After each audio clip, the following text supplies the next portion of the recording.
to sing a brand new song. You opened up my eyes to see. You rescued me, rescued me. You showed the way when there was no way out. Cleared up my mind when you erased all doubt. You made me strong when I was weak. You rescued me, rescued me. Through every storm of life, I know you're by my side. So I am holding on to your promises. You are the God who holds my future, all my dreams. So I am holding on. You'll never let go of me. I'm holding on to you. You are my God. I know you'll see me through. Hey! You are my God. I'm holding on to you. You are my God. I know you'll see me through. Hey! You are my God. I'm holding on to you. You are my God. You are my God. I know you'll see me through. Hey! You are my God. I'm holding on to you. You are my God. I know you'll see me through. Hey! Through every storm of life, I know you're by my side. So I am holding on to your promises. You are the God who holds my future, all my dreams. So I am holding on. You'll never let go of me. I'm holding on to you. You are my God. I know you'll see me through. Hey!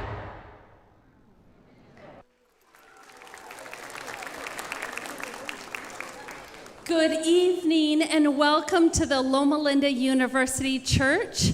My name is Pastor Shauna, and you just saw a highlight of part of children's ministries. We are starting to gear up for Vacation Bible School right now, and this summer it will take place from June 9 to 13. So we would love to have you come and be part of. If you have a child ages 5 to 12, you will be able to sign up on our website, LLUC.org. But tonight we have a wonderful program of animals and different creatures that we get to learn about. But before we go ahead and get started, I'm going to ask you to bow your heads for prayer. Dear Heavenly Father, we just thank you for creating these wonderful animals for us to learn about and to study and to know how to take care of them. Lord, I ask you to please help everything to be safe tonight. And thank you again for the wonderful blessings you've given us through animals. In Jesus' name you pray, amen. Now this evening, I would like to go ahead and invite Bill Hayes. He has been part of every program that we've had, animal program here. Bill is a professor of biology at Loma Linda University. And Bill, hello. How you doing? How's everybody tonight? Lots of snake fans? Oh, look at that. I need some more hands. That's good.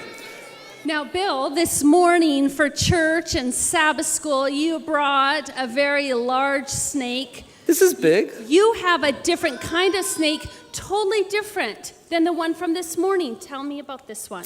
So this is a ball python from Africa. It's the ultimate predator. This is like all snakes. It eats other animals. We'll talk about that in a few minutes. This one has a way of killing them by wrapping around and squeezing to death the food that they eat, which is a little smaller than you, Shauna.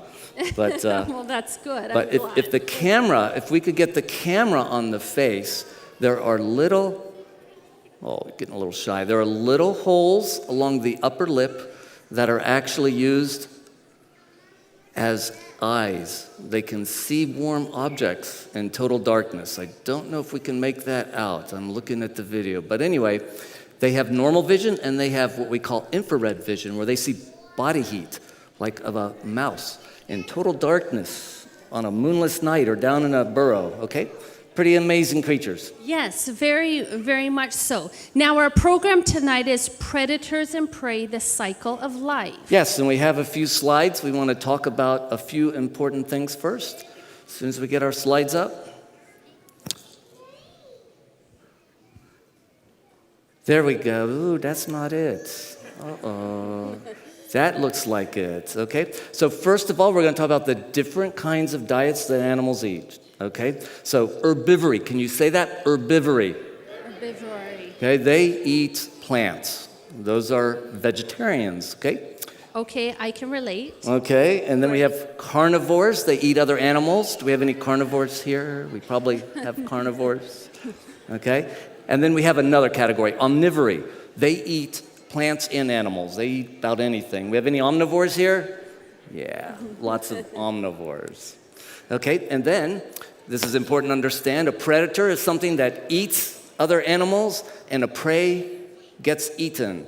And a lot of animals are predators like this one, but they can be eaten by bigger animals, right? So they could be predator and prey, right? Yes. And so this morning, our snake, our boa, was both a predator and a prey. Even however, as a big one. More as a predator. We think that way, but a big Okay. animal could eat it. And lastly, we want to talk about adaptations tonight. An adaptation is anything that helps an animal survive. So it could be, if you look at the slides, a color pattern that helps it blend into the background. It could be some body parts like teeth, claws, spines, quills. Quills would be another one that maybe Stingers. we'll see tonight. Yes.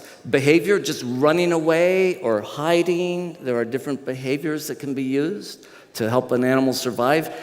And chemicals like poisons and venom, even pee or poop could be used as an adaptation, believe it or not. Okay? Interesting. Okay, so I think we're ready to see some more animals. Okay, great. Thank you so much, Bill. All right, let's bring out an amazing creature right now, okay?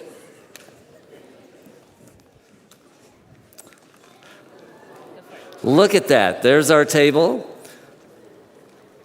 Eric. All right, so what do we have over here? I think some of you must recognize this lovely creature. Peter. This is Kimberly Wright of Wild Wonders, and she's got a lovely porcupine. You want to tell us a little bit about this beautiful animal? Sure, she is beautiful. Her name is Snow Pea, and she is a North American porcupine. So they're in the family rodents. So she's a big mouse. That's exactly what she is. Is she a predator? She is a prey species, kind of, sort of. She's not a predator because she doesn't eat meat. She doesn't chase around other animals. What she chases are vegetables and trees. Oh, got to run fast to keep up with those, don't you? So what kind of adaptation does this animal have to avoid being eaten? Well, what she has is the best, very best protection in the entire world. She has, take a look at that. I'm going to let you put on the glove right here. She has 30,000 quills. Why don't you fret those back and show everybody? Yeah. Okay. She's got 30,000 quills underneath all of those specialized guard hairs. Oh my gosh. Look at that. And there's a reason she has me using the glove, and he doesn't like that so much, does he? He says, I'm going to get you if you keep harassing me. Absolutely. So these quills have a barb on the end, or a hook, just like a fish hook. So what goes in doesn't come back out very easily. Well, I'm glad it didn't go in.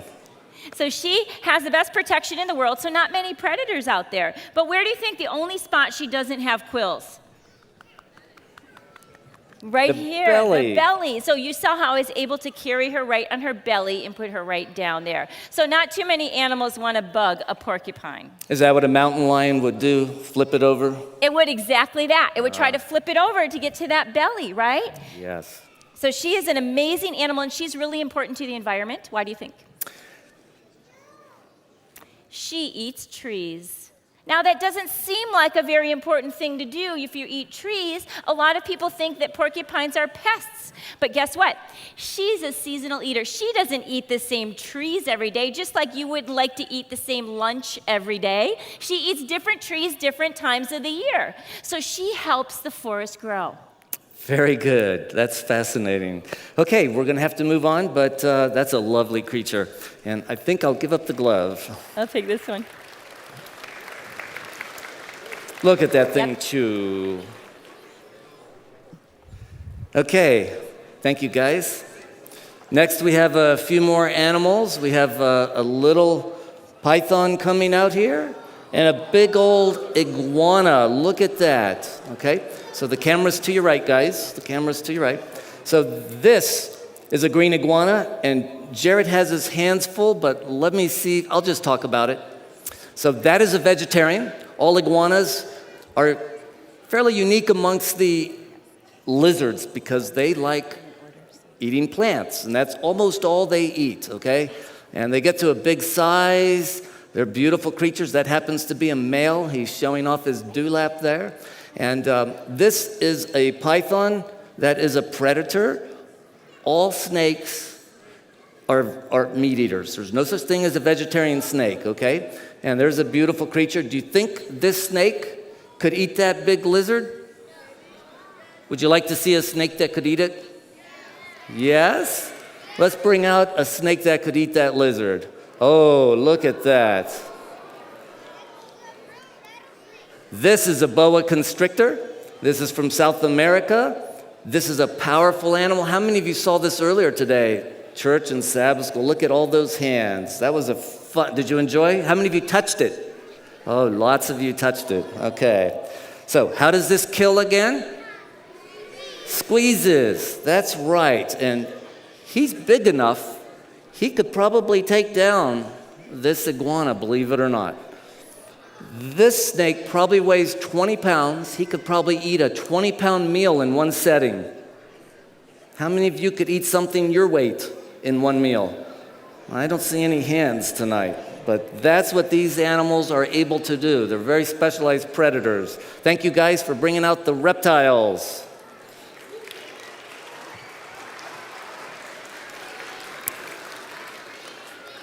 We got a good crowd here tonight. Anybody come from outside of California? I know my mom and stepdad are here. We should have a few people. Okay, now we have another mammal coming out. Oh, look at this cute little thing. Are you going to be able to talk to us? Sure. Tell us your name. Hi, everybody. I'm Tegan, and this is my friend Salt. Salt is a chinchilla. So these guys live in Rocky Mountain areas of South America. So they live way high up where it's 14,000 feet in the air. And they like to live in caves and crevices. And what do they eat? So these guys are herbivores, so they're not carnivores. They're not going to be eating meat. So these guys like to eat they'll eat some bugs, they'll eat a few insects, but they like to eat a lot of plant matter. I have a feeling there's other animals that would like to eat them as well. Yes, of course. So these guys are huge prey animals. So there's a lot of animals that like to eat chinchillas.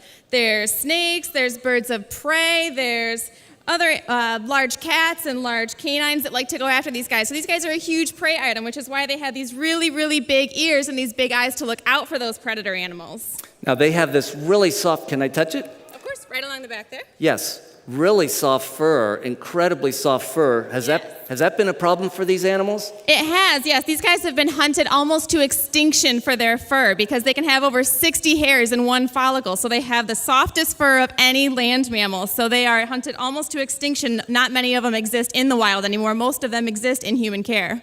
Isn't that something? Turn to your right so the camera can get a better look. Everybody can enjoy that pretty face. Isn't that cute? Okay, well, isn't that sad? Isn't that sad that people want the fur, and so they kill these creatures, and they almost disappeared from the entire planet? That's sad. Okay, thank you very much. You're very welcome. Okay, I have a colleague, Steve Dunbar, coming out, and we're going to talk about this interesting exhibit over here. Dr. Dunbar is a biology professor with me at Loma University, and Steve, I'm going to come to the other side here. What is this? And you have a camera you want to be a little careful of. What is this exhibit? Well, this exhibit, Bill, is a beautiful example of what's called a trophic pyramid. A trophic pyramid. That's correct. What does trophic mean? Well, trophic simply means that you're moving energy and food from one level to the next. It's really a fancy word for food, right? That's exactly right. Okay, so tell us about the 4 levels. Okay, at the first level, you can see that we have lots of plants. This is grass and trees, all the kinds of things that we see around us, vegetables. So that's the first level, and we call that first level the primary producers.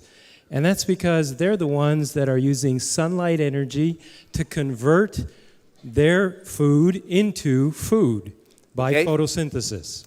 And the second one? And the second level, this is what's called the primary consumers. That's because they're the first ones who eat anything. The plants don't usually eat anything, and so they're the ones that are actually eating the plants below them. Okay, the third level? And the third level, this is the secondary consumers, because these guys are the ones that are eating the animals that are the primary consumers or the first consumers. And the last? And the last one is the tertiary level, and this is the kind of top of the pyramid. And here we find the real carnivores, most of the big carnivores that are preying on the other levels of animals below them. Okay, and when these die, they turn into dust, and they add to the plants. Okay, so they complete the circle of life or the cycle of life, right? That's right. Okay, and now what are these white labels? I see red numbers. Tell us what the red numbers are. Okay, so we have red numbers here on the first level, the primary producers. We have 1,000 kilocalories. This is just an example, but if we have 1,000 kilocalories of energy that the primary producers are making, when the primary consumers eat the primary producers, only 10% of that energy is passed up to these primary consumers. So from the 1,000 kilocalories, they'll only get 100 kilocalories from what they eat. When the secondary consumers start eating the primary consumers, the same thing happens. Only 10% of that energy moves to the next level. So these guys will only get 10 kilocalories out of the 1,000 that was started by these primary producers. And lastly, the tertiary consumers, or the top predators, they'll still only get 10% of the energy that's in the level below them. That is the secondary consumers. So by the time we get to this third level, there's only 1 kilocalorie that came from the 1,000 kilocalories that started in the primary producers. So we lose most of our energy, and it looks like a pyramid. We call it a pyramid. Steve, can we have more animals at the top than at a lower level? That's not correct. We have to have fewer animals at the top than we have below in each level. And that's because if we had 100 wolves or bears eating the secondary consumers, they would very quickly run out of food. So we have to have thousands of these secondary consumers to feed the tertiary consumers. Okay, so when it comes to feeding the starving planet, we can feed people the vegetables, the plants, or we could feed them animals. Which is better to feed starving populations? Well, if we're talking about energy, it makes much more sense for people to be eating all the vegetables. Okay. Because then they're getting the energy directly. We could feed the vegetables to the primary consumers, like our cows, and then we could eat the cows, but the problem is we've lost 90% of that energy already. Excellent. Even though we've put lots and lots of energy by fertilizer and all the farming, all of that all that stuff is going into the primary consumers. Okay. So it's much better to eat the vegetables. Okay, so that is our lesson tonight about the food pyramid, the trophic pyramid. Thank you very much, Dr. You're Dunbar. welcome. Okay, we have another lovely animal. Here comes, that looks like an armadillo. Am I allowed to touch that? Absolutely. Okay, what kind of armadillo is this? This is a hairy armadillo. you have a mic? I do have a sorry. mic. I'm good.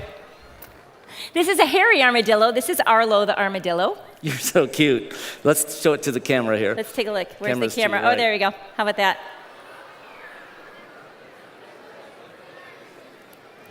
Okay, so is this a predator or prey? This is more of a scavenger, actually. Okay. It is a predator of small things like bugs and all the creepy crawlies under the ground. Okay. And it's a digger. It's actually the bulldozer of South America. So they burrow down in the ground. They absolutely do. Dig Okay. under the ground, and they kind of fertilize the soil, and they irrigate the soil, and they're looking for all those creepy crawlies to find so they can suck them right up. Okay, now they have lots of armor on the back. Maybe you can show that.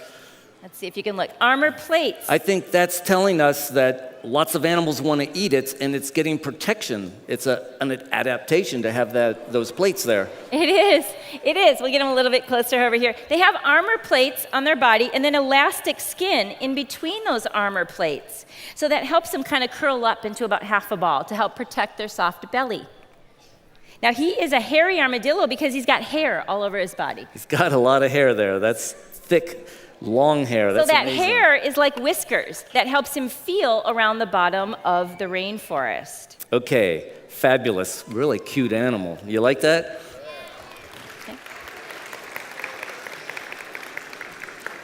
Okay, so I want to bring out a friend of mine and a couple of animals that have expired, okay? Hi, Kalo. This is my girl. This is my dog, Kalo. Let's move over here. So I'm bringing Kalo on here. That's a carnivore, isn't it? Okay? And these are omnivores. These are rats. This is the black rat. It's not particularly black. And this is the Norwegian rat. And these get on islands and create big problems. They kill all the seabirds, other birds on islands. They're omnivores. They eat plants, but they eat a lot of little animals, and even if they can get to them, big animals, okay? So these are a big problem on islands. Dogs, cats, you take those to islands and let them go where they don't belong. Those island animals are very tame. They don't have adaptations to avoid being eaten. They don't recognize a predator, okay? So when you leave nice animals like these and let them run around on an island, they create big problems. Kalo, those are dead. You can't eat those. Those are no fun, okay? All right, so pets have their place. We have to manage them and not let them go kill other animals, okay? There was an island down in the Bahamas that had 15,000 iguanas, and some construction workers brought along 4 or 5 dogs and 3 or 4 cats that hunted all day long and killed all those iguanas. 15,000. That's the problem they can cause. Thank you very much. Love you, Kalo.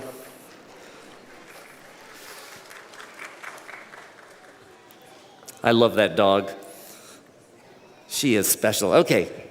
Oh, this was an animal I've really been looking forward to. Okay, so we have the mic. Hi. Again, I'm Tegan, and this is my friend Forrest. Forrest is a Kinkajou, We have and the even though... camera over there. Let you see his face. A Kinkajou. Where is that from? So these guys are from Central and South America. They live in the canopy layer of the rainforests.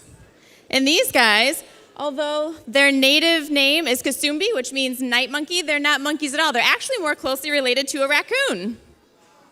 And they are one of the only carnivorous animals with a partial prehensile tail, meaning that they can use their tail to hang like an extra limb, which helps them free up their hands so they can get more fruit or climb around from tree to tree easier. And these guys are also quite acrobatic. They can jump 20 feet from tree to tree. Wow. And you're making me almost hungry here. What are you feeding this guy? So, even though they're under the carnivore order, Kinkajous are actually omnivores, but they really, really love to eat sweet fruit. They have a really bad sweet tooth, worse than any kid I've ever met in my entire life. So he gets all the sweet treats today. I'm jealous. They look kind of good here. They are. Okay, go ahead. I was going to say he also has some very unique adaptations, so you can feel on his tail, feel how soft that fur is. Oh, I'm so lucky I get to touch all these animals. So his fur is really soft like that because it rains a lot in the rainforest, right? It rains over 12 feet a year. So he needs some special adaptations or body parts to help keep him dry, so this fur coat acts like a built-in raincoat. So what it does, it's so dense and it's so thick that rain can't get all the way through and soak him to the bone. Wow, that's really an interesting creature. Let's give the camera over here one more look at that face.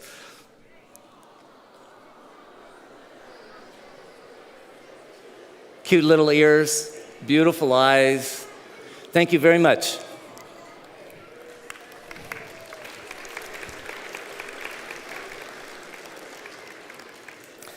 Okay, I have a couple friends bringing out some animals here.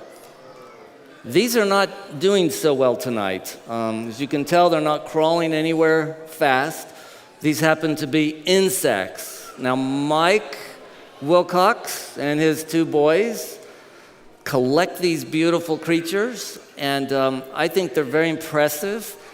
And tell us, why are these animals important for ecosystems, Mike? Well, these animals both provide prey and they're predators on many of the organisms on the planet. They also make up a large portion of the biodiversity on the planet. And they're recyclers, they're pollinators, they help just break down the organic matter on the planet and recycle some of the waste materials that all the other animals create. Oh, you're hitting good stuff. So these are critical animals for our environment. And if it wasn't for all these insects, many of the plants would not get pollinated, and many of the bigger animals would not have food to eat. Okay, so they're extremely important. We have some lovely butterflies. And what are these here? These are Hymenoptera, the bees and wasps. Ooh. And the two big ones are tarantula hawks. They're the ones that predate tarantulas and feed them to their larvae and helps the cycle of the tarantula hawk go on. Those are heavy, I can tell. Okay, and what do we have here? Oh, beetles. Those are pretty cool. You like beetles, don't you? Yeah. Did you catch one of those? Most likely. Most likely. And oh my goodness, look at the size of those beetles. What do you think of those? Oh, these are pretty large, of course, and I don't know. These are all prey. None of them are predators. None of those are predators. No. Look at all the horns. If we can get the camera on that. Look at the crazy horns they have to protect against predators. Isn't that something? And to fight with each other. They fight with each other. All right. Thank you very much, guys. Now, would you like to see, thank you very much. Would you like to see one of these types of animals that can sting and kill? Okay, we've got a couple we're bringing out. They're really not very big, but they're very interesting. And I forgot to ask our media people if they could turn off the lights in a minute here. But I have a scorpion with Daniel Quinones. And isn't that a beautiful animal? That is a desert hairy scorpion.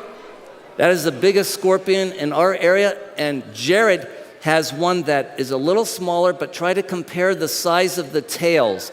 Big fat tail, little tiny tail. Which one's more dangerous? The little one. The little one is a bark scorpion in Arizona. Those are capable of killing a little child. We have a special medicine to treat it because it's so dangerous. They barely make it into California. These guys go with me out in the desert, and we go up and down these mountain ranges along the Colorado River, and we found out where they occur and where they don't. They barely make it into California, and they're crazy animals. You know what's interesting is they glow with a black light. That's how we find them at night. Are we able to turn off the lights? Oh, watch this. The more light we can turn off, the better.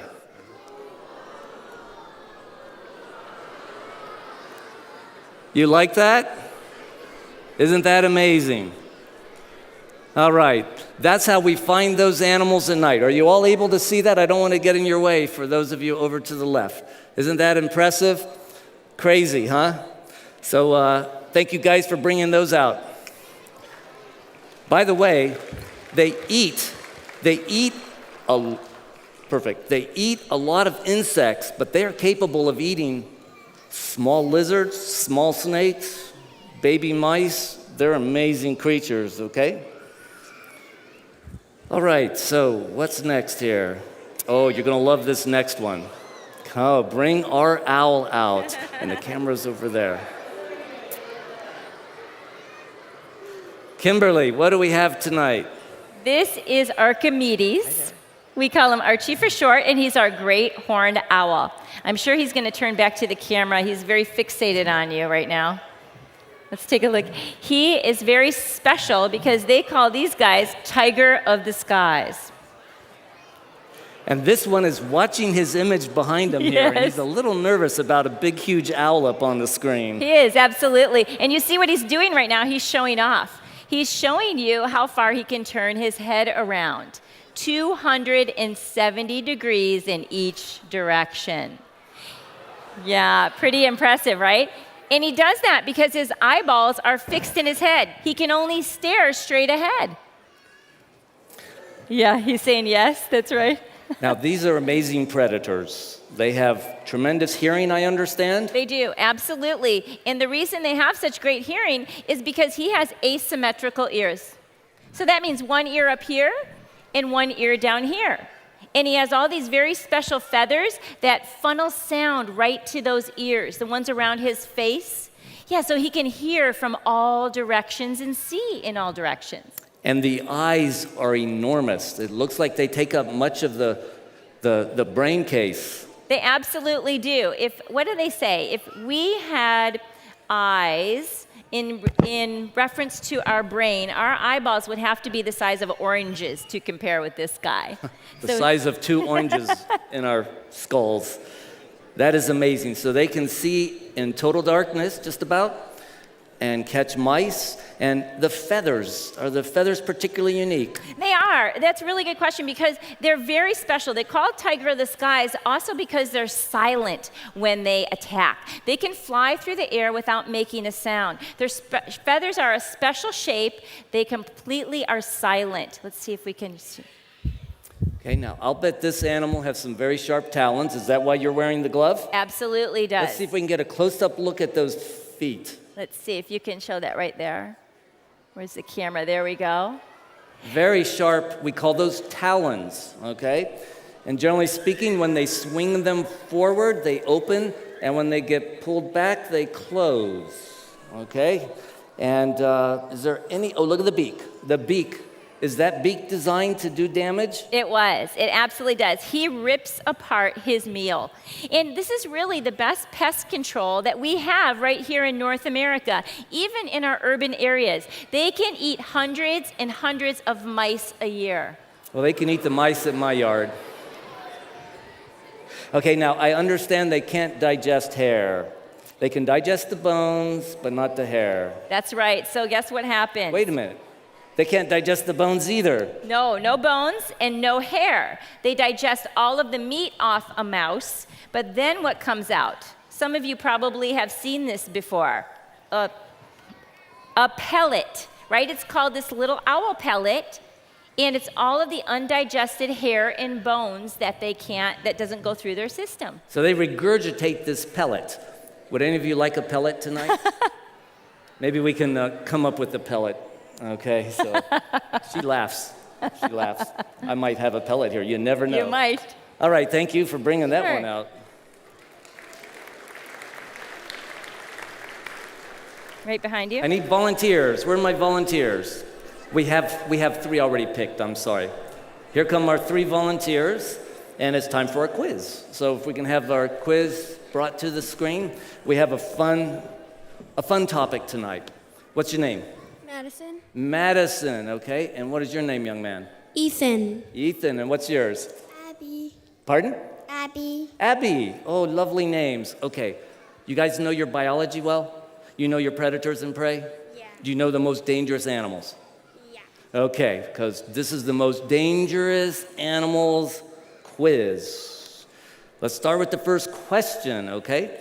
What kind of animal causes the most human deaths in the United States? Spiders and scorpions that have stingers with venom? Would it be venomous snakes? Would it be sharks?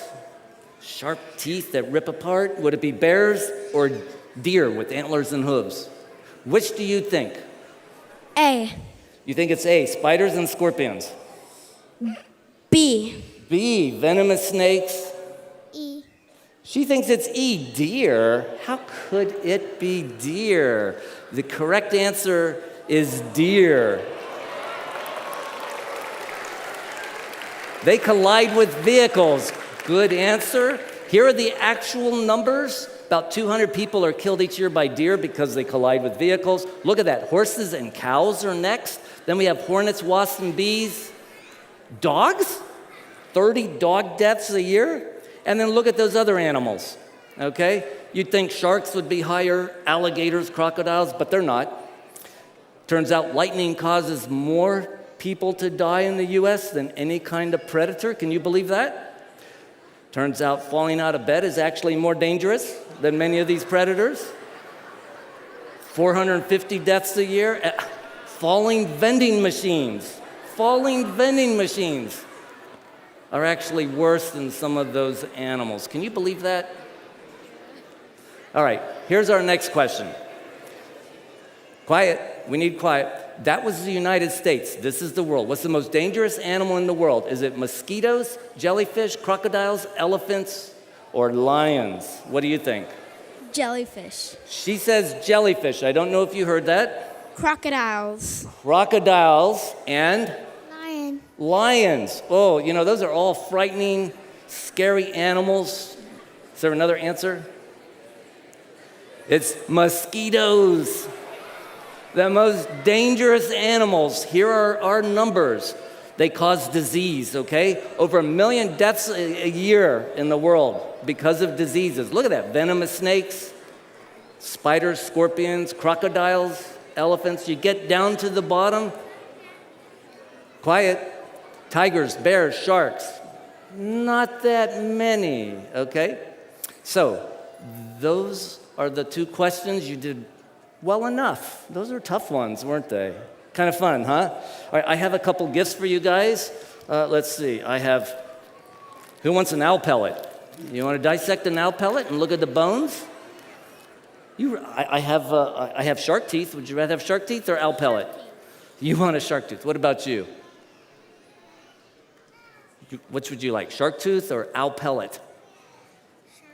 Okay, 2 more shark teeth. I bet some of you would love an owl pellet, right? Yeah, well, where's my shark teeth? I know I have shark teeth here. Where's my, whew, that didn't sound good. I think I have shark teeth. Oh, there we go. Beautiful shark. These are predators, you know. These are ancient predators that died a long time ago. That's a good-looking shark tooth. How's that? That's yours. And this is yours, young lady. Thank you very much. Let's give our volunteers a hand.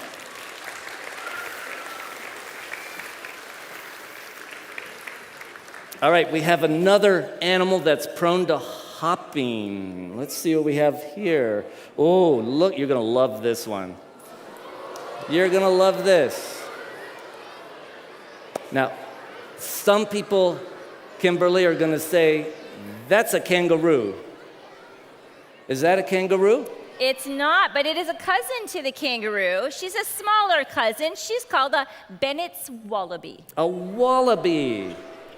That's a cute animal. I'm going to move this in case some people are having trouble seeing.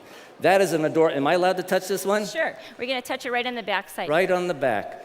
That is incredibly soft fur, I have to tell you. That is a beautiful animal. So it really loves to hop. Where is this from?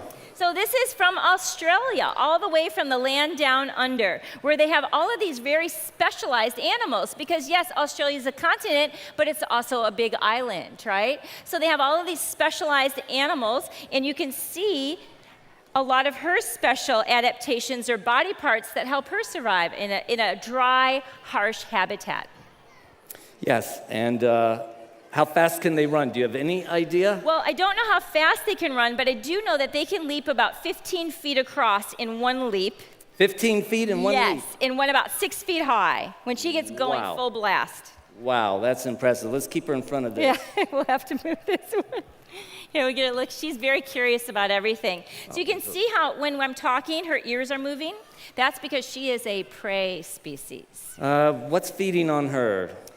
Dingoes. Yes, big dogs down in wild, like wolves. Right, okay. Absolutely. Maybe snakes. Big snakes. There are boas down there. Sure, maybe. Pythons. And maybe birds of prey, maybe.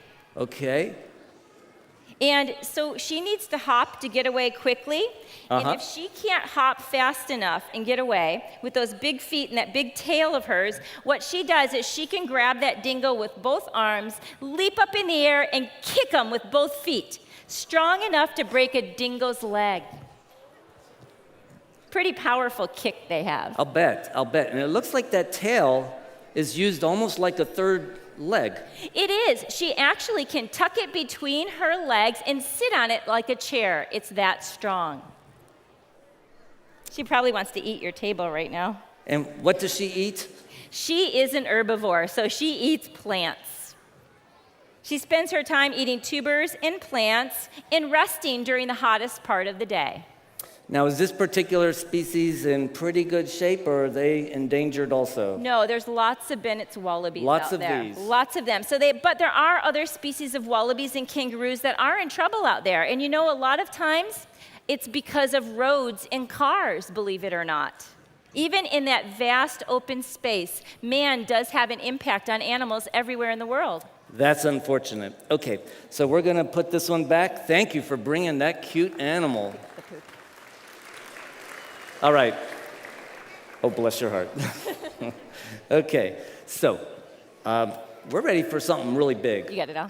I don't know about you guys, but I'd like to see something really big now. So I think that might be happening like from the back.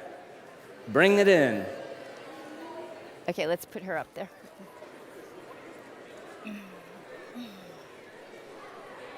All the way. And then let's put Archie on top, and then let's keep... Everybody stay in their seats, okay? And I want everybody to be calm and quiet. Please be quiet. We have a predator coming down. This happens to be a black leopard. Oh, let's be quiet, okay?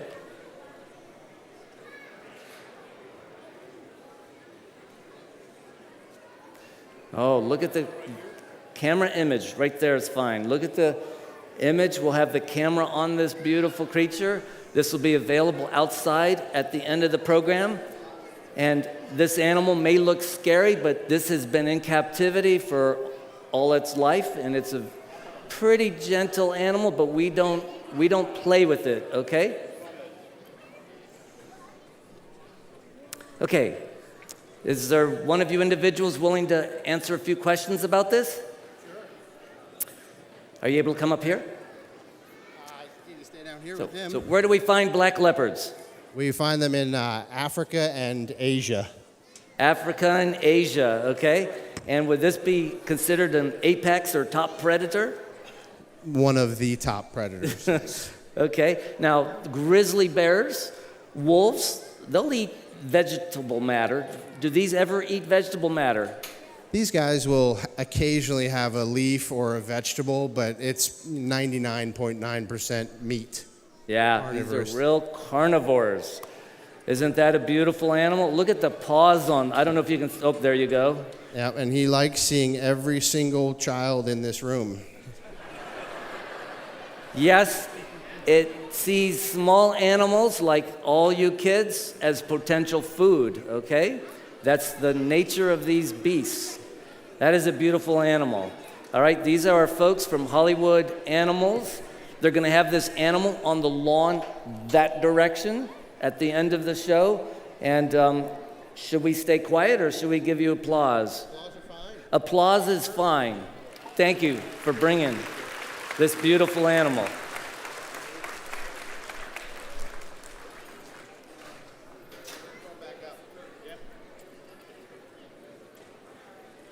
I'll bet that thing can leap 20, 30 feet easy. That's amazing. Okay, Shauna?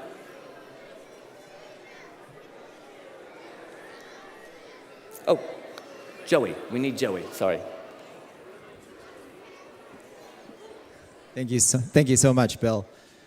Wow. That's way bigger in person, isn't it? Is it just me, or did that leopard look a little hungry? Yeah? It seemed like it was licking its lips when it was looking at me. I hope they have that cage closed really tightly tonight.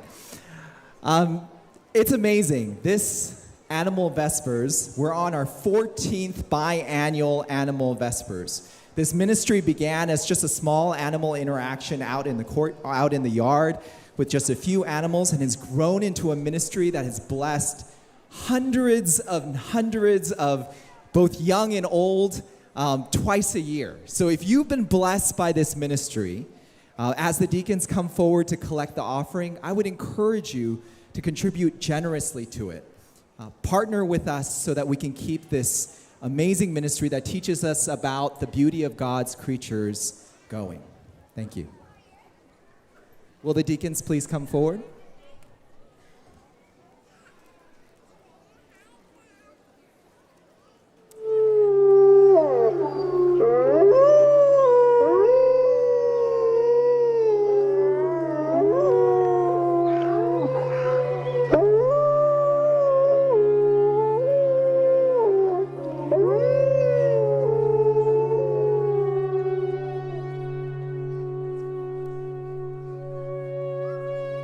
One of the most exciting scientific findings of the past half-century has been the discovery of widespread trophic cascades.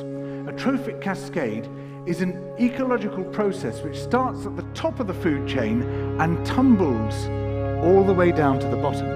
And the classic example is what happened in the Yellowstone National Park in the United States when wolves were reintroduced in 1995.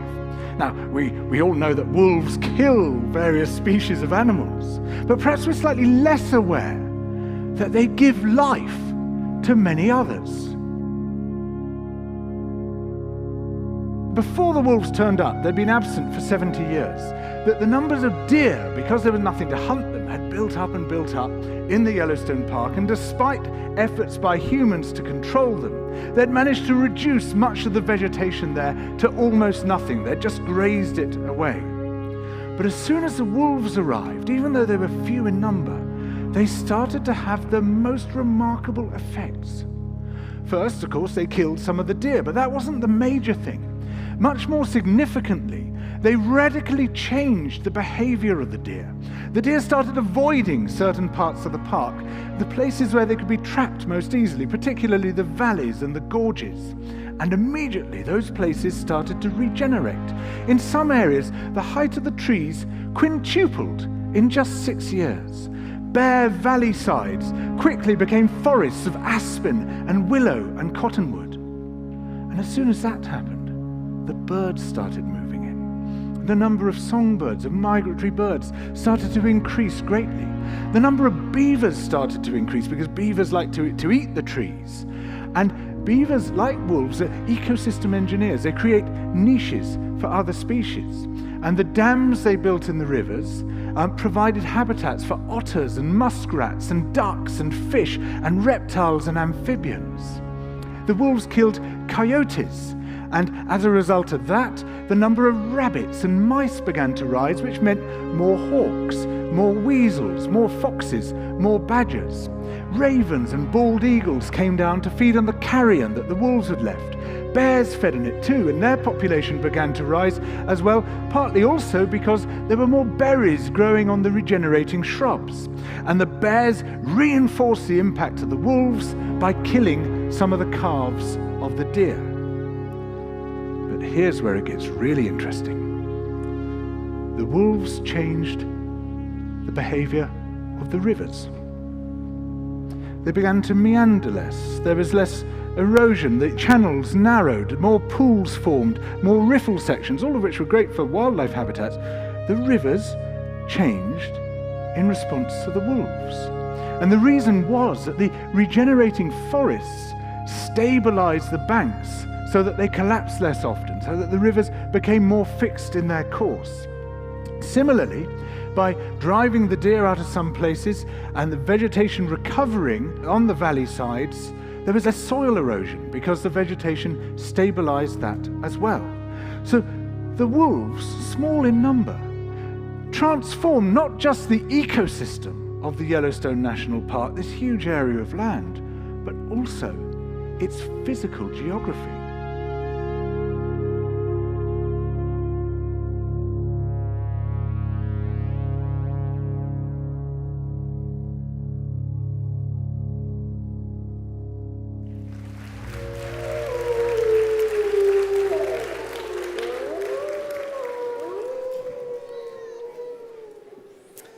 Okay, that's pretty profound that the wolves, the absence of wolves, the top predator, can affect everything below it. Just amazing. Okay, speaking of wolves, we didn't bring one tonight, but we brought a smaller version that you might enjoy. Look at this beautiful little animal. Here we go. You get a good look. What do we have here, Kimberly? So this is from the Sahara Desert. It's called a fennec fox. Is that an adult? It is. He's full grown. He's about 3 pounds. He's not going to get any bigger than this. That's it. It's the smallest fox in the entire world. Smallest fox with the biggest ears. Now, why do they have those big ears? Well, you know, in the Sahara Desert, it's very, very hot and dry. So those ears are like mini ear conditioners right on top of his head. All of the heat from his body goes through these big, giant ears of his. So that helps keep him cool in the hot desert.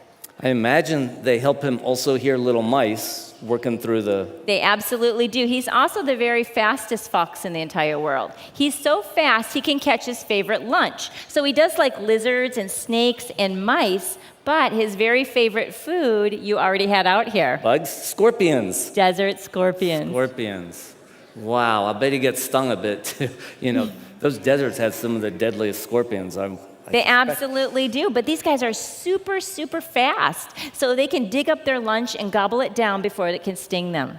Wow. Now, those are interesting paws.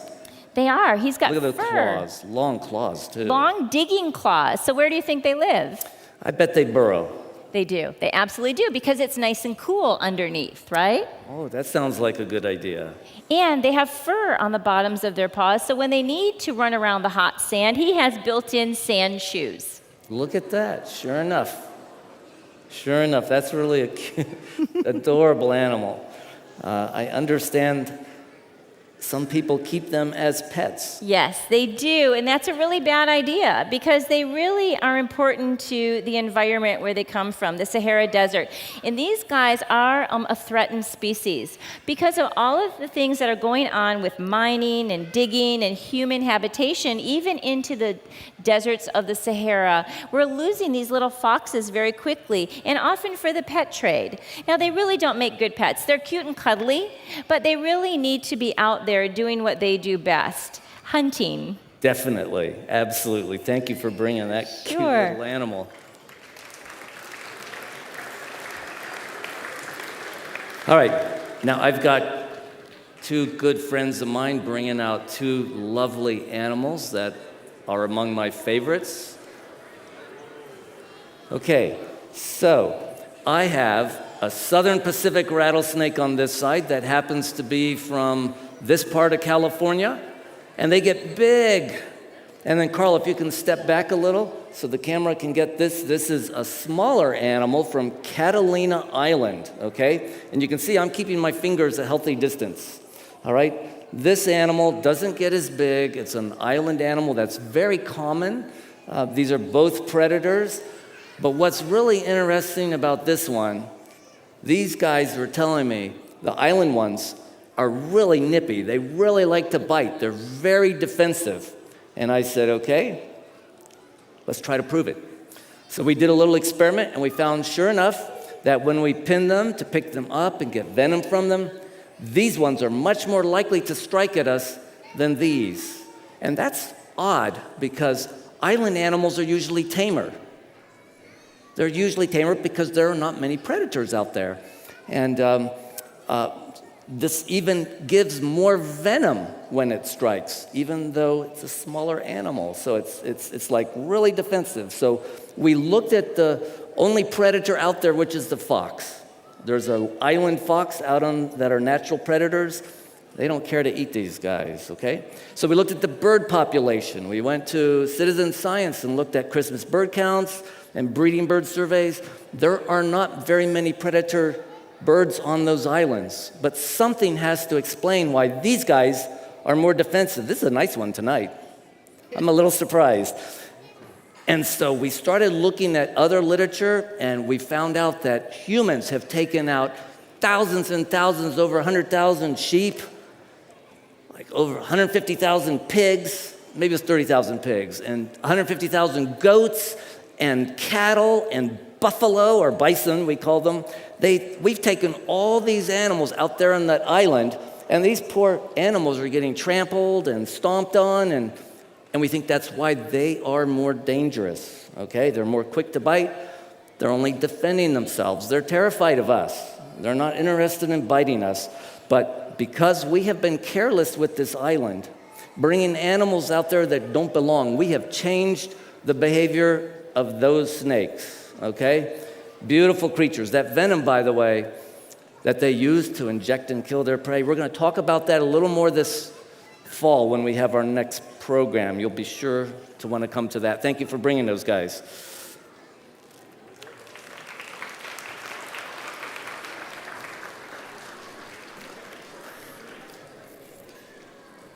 All right, we've got one more fascinating animal here that is, killer. Look at the size of that thing. Okay, we'll stand here for a minute. We can get a good look at him. Now, this reminds me a little bit of a sea otter on steroids. I don't know.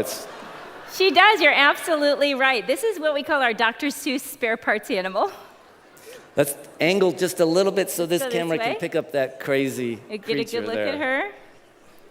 What is this? So this is, let's see, she's related to civets and genets. Does that clear it up? No. Yeah, that really helps these people, I think. She is what we call a mongoose on steroids. She's a binturong or bear cat. A binturong. And where do we find binturongs? We're going to find binturongs. We'll put her on the table and give her some treats. We're going to find binturongs in the Southeast Asian rainforest, Malaysia, Borneo, Sumatra area. So they're found high in the trees in the canopy in the rainforest of Asia. Now, these are predators? They are predators. We'll give her something, maybe she'll stand up for something. She can see what she looks like here. She is a predator, and she'll eat anything, but she does love fruit especially. But she'll eat small mammals as well. There you get a good look at, she looks like a little bear there, doesn't she? She does. She's got the face of a bear for sure. But she also has a tail like a monkey. I have to say so, yeah. She has a prehensile or grabbing tail. They can hang from it. They can, and they use it to wrap around branches and go around the trees, and it gives them balance in the treetops. Wow. Now, I understand this has a peculiar odor. She does. She has a great scent, and it's one of my favorite scents. Oh, let me smell it. Can I smell it? Yes. Or? Why don't you rub her back right here, backside, and then smell your hand and tell everybody what she smells like. Popcorn. Popcorn. On the front? Yeah, up. Why do they smell like popcorn? Oh my gosh. Maybe they like to go to the movies a lot? I don't know. They actually have a scent gland right here, and that's how they rub it on a branch in the tree branch, and they follow each other along the rainforest by that popcorn scent. Wow, that's really interesting. Well, thank you for bringing this gorgeous animal She likes out. to be up, so we're going to get her way up, and there she goes. This is her favorite position in the trees. That's an amazing animal there. Okay. All right. Thank you. Okay, we'd like everybody to remain seated. We're going to have some very important instructions here, okay? And a few concluding remarks. Yeah, so Bill, as I've been watching the program, I've been looking and I see this circle of life where animals eat animals. And it came to my mind that that's what sin has caused, and animals have adapted to that. But you know, we have been promised in heaven and the new earth that it will be different than this circle of life that we have learned about today. I want you to put up on the screen Isaiah 11, and it reads, Isaiah 11:6. The Bible tells us the wolf will live with the lamb, the leopard will lie down with the goat, and the calf and the lion and the yearling together, and a little child will lead them. That's not what happens now, is it, Bill? The cow will feed with the bear, their young will lie down together, and the lion will eat straw like the ox. The infant will play near the cobra's den. That's amazing. Wow. And the young child will put its hand in the viper's nest. Wow. They will neither harm nor destroy all my holy mountain, for the earth will be filled with the knowledge of the Lord as the waters cover the sea. In heaven, things will be so different, won't it? Oh, I'm looking forward to that. I bet we all are. And so we have that hope of being able to enjoy the animals in a completely different way when we get to heaven. Amen. Well, Bill, we have a couple people to thank tonight. Oh, but let's first mention something else to look forward to. Oh, of course. November our next 6th. program. Who November wants to see 6th. reptiles? Oh, come on. Reptiles. Everybody loves reptiles. Yes, Bill, we already have a very, very large reptile that will be visiting us on November 6th. Unbelievably big. Like bigger than you, right? Oh, definitely. Okay. Definitely. So that's one to put on your calendar, November 6th. One more slide. We want to thank some sponsors that have helped with our program. Loma Linda University Health has been a sponsor, as well as the Southeastern California Conference. And we always get help from Serrano's Nursery. So we're very grateful for our sponsors. Now, Bill, a couple instructions before we leave. The grass is marked off, and we are not to go on the grass, so please respect the tape that is put up. Because we don't have the grass, we are going to be exiting the church a little bit differently. The animals will be to your south. So I ask that you go through the side doors, and you will see the animals lined up as you go up the walkway. We will have a boa here right outside the doors, but the rest of the animals will be up towards the School of Medicine. Okay, and we ask that anybody who touches a reptile, a snake or lizard, clean your hands. We want you to clean your hands when you're done. And Don't we have squeeze them. sanitizer in different areas for you. Be very gentle, okay? Well, thank you so much for coming to our program. Let's end with a word of prayer, shall we? Lord, I just want to thank you today for creating all these different animals. There's such a variety of them, Lord. Some of them are soft, some are scaly, some are prickly. And we just thank you for allowing us to study what you have created for us to enjoy. Please be with us as we go home now. In Jesus' name we pray. Amen. Thank you so much for coming tonight.